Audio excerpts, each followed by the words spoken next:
Hi guys, welcome back to Read Instead. I'm Jake. Glad to have you here today. I was thinking about how to map out this channel. I'm still sort of just letting inspiration be the driving factor in deciding on which kind of videos I'm gonna make. I have a lot of things in store, but I did come up with the plan that for the first couple dozen or so actual book reviews that I'm going to do. That's not going to be every video I make for the next month or so. It's not going to be all just plain book reviews. But for the book reviews that I am going to do, I'm going to be pulling from my 5-star reads off of my Goodreads profile, which I believe there are only 23 or 24 5-star books on there. But I figure, trying to create some positivity and some positive energy, getting people encouraged and motivated and excited to drop those bad habits and to pick up a book and immerse yourself in a different world and escape for a little while. I'm not going to do that with books that I didn't like.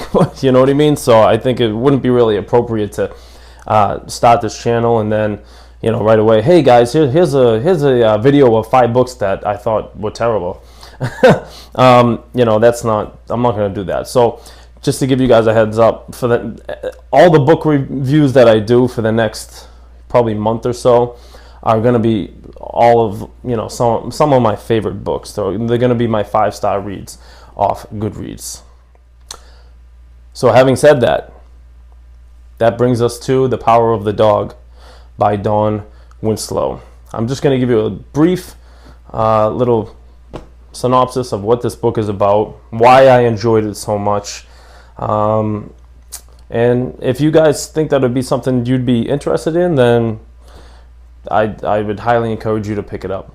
First off, let me just say that this book is rated R. A couple videos ago that on my channel here, I made a video talking about 5 books that I think most people would enjoy. Those were all sort of PG and PG-13. This book is serious, and it's about the Mexican American drug trade. It's about cartels. And Don Winslow doesn't hold anything back. I remember after I finished this book, I sort of read his process and how he went about writing it and researching for it. And a few of the scenes in this book were sort of, they were inspired by real life events, real life, tragic and violent events that took place in Mexico. Via the cartels and the drug trafficking trade. Is brutal. It's brutal. And there's a scene. This book opens up with a scene of extreme violence. If this isn't something that you would enjoy, watching in a movie, then you may not enjoy this book. And by the way, I'm not saying that with the sense that I think it's cool how violent this book is. It's not that. It's how realistic it is. You can tell that while you're reading it in the scenes, and the whole thing is like cartels and really terrorists and in general. When they commit an act of violence, there is a purpose to it, and usually that purpose is to send some sort of a message. It's to send a message of fear. It's to get a point across saying, what this person did, if you do that, this is how you're going to end up. And they want to make their point come across. So you would have to, and you're saying this to, the cartels commit these acts of violence, and they're trying to get that message and that point across to people who are in poverty.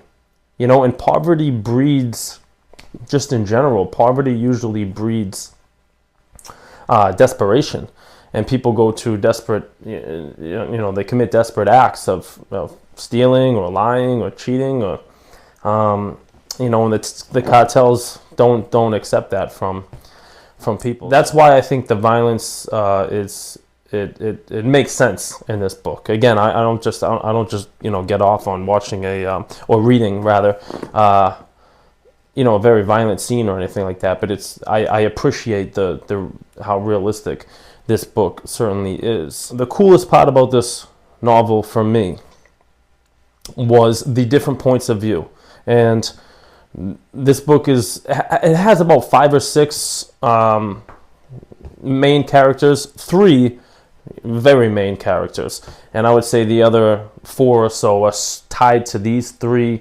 characters in one way or another. But the 3 main characters, and this is my brief synopsis of this book. You have a DEA agent named Art. You have a Mexican nephew of a drug lord who eventually inherits the drug enterprise from his family. He has a brother. The one that I'm talking about, his name is Adon. He's the younger of the brothers, the Mexican brothers, but he's sort of the brains of the whole operation. He's the cool, calm, and collected one. Not to say that he doesn't, make decisions that, end people's lives and worse than that. And this other character this is one of these characters. There are few characters in all the books that I've ever read that I still feel close with to this day. When I think about the character, I think it's I know it sounds a little weird, but I think about them almost as a real person, someone that I used to know or something like that. And this character that I'm talking about is this girl in this book named Nora. And Nora is a Southern California girl who comes from a broken family, and she's naive in a lot of ways. And she's so remarkably beautiful and good looking that people start to take advantage of her, and she doesn't know that she's being taken advantage of. And the journey that this girl makes from the beginning of the novel when she's introduced to the end, and how much she grows, because the novel does cover years. This isn't a book that's it's not a week or a month or anything like that. It's years. And actually, it's pretty cool. Some of the history it's unrelated to the drug trade or anything, but some of the history that just happened in Mexico, the changing of presidents, the political strife that they went through during the 80s and stuff like that, the earthquake that happened in Mexico. There was a severe earthquake that happened, I believe, in 1985 in Mexico City, and a lot of those events are in this book, and it shows how they affect the characters in the book. But let me just get back to this girl, Nora, just for a second. I don't want to give too much away. But she eventually is sort of taken in, and she decides to make a life for herself being an escort, a high-end prostitute. And through that, she ends up meeting that Mexican gentleman named Adon, who I told you about, is the one the nephew of the drug lord that ends up inheriting the operation. And I'll leave it at that. And it's pretty cool too, because the first quarter or a third of the book, all these characters, these main characters, they're separate, and then they all kind of diverge together, which is really cool, because you're wondering for a good portion of the beginning of the book, you're wondering how are these people, because it seems like it's like completely separate stories. It is completely separate stories, and then they slowly start to sort of interweave, and I just thought that was really cool. I can't think of another. There are plenty, writing from different points of view is a huge thing in fiction, especially in fantasy. But this is from different points of view, but also the stories were, the other characters from the different points of view we're not in each other's points of view, if you guys are following me. That doesn't happen for quite a ways into the book, and it's really interesting to see how they all sort of meet up. It's pulse pounding. It's climactic at the end, how everything goes down.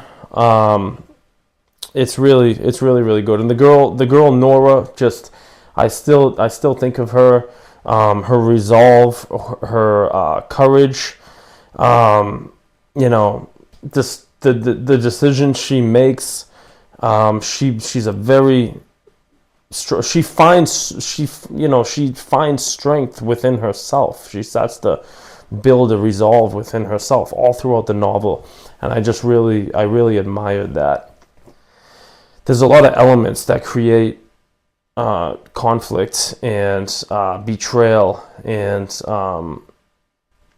fear. There's just constant those DEA agents. I can't imagine what that's like to be stationed in Mexico, and then you have informants that are sort of playing both sides. That they're playing because these guys, right? These Mexican guys get into the cartels, and they're in, and then a law enforcement officer, a DEA agent or something like that from the United States will get a hold of a guy, and that guy actually wants to get out. He wants nothing more to do with the cartel. He doesn't want to live that life anymore. He wants to get out and just live a normal life. But these people are unable to do that. The cartels don't let you do that.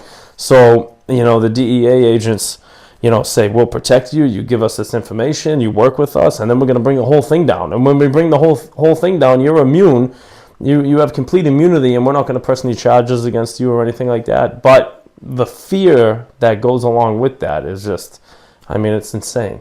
It's insane. And that's just one example that I'm giving you. That fear just comes off the pages of this book. You can feel it all throughout the novel. I really enjoyed it. I would encourage you guys to read it, and the cool thing about it too is there's actually a series that goes along with this. I believe it's called the Border Trilogy. I haven't read the second and third book yet. The next one is called The Cartel, and I have that on. I'm probably going to read that before the summer's over. So, The Power of the Dog by Don Winslow. Check it out. I think you'll like it.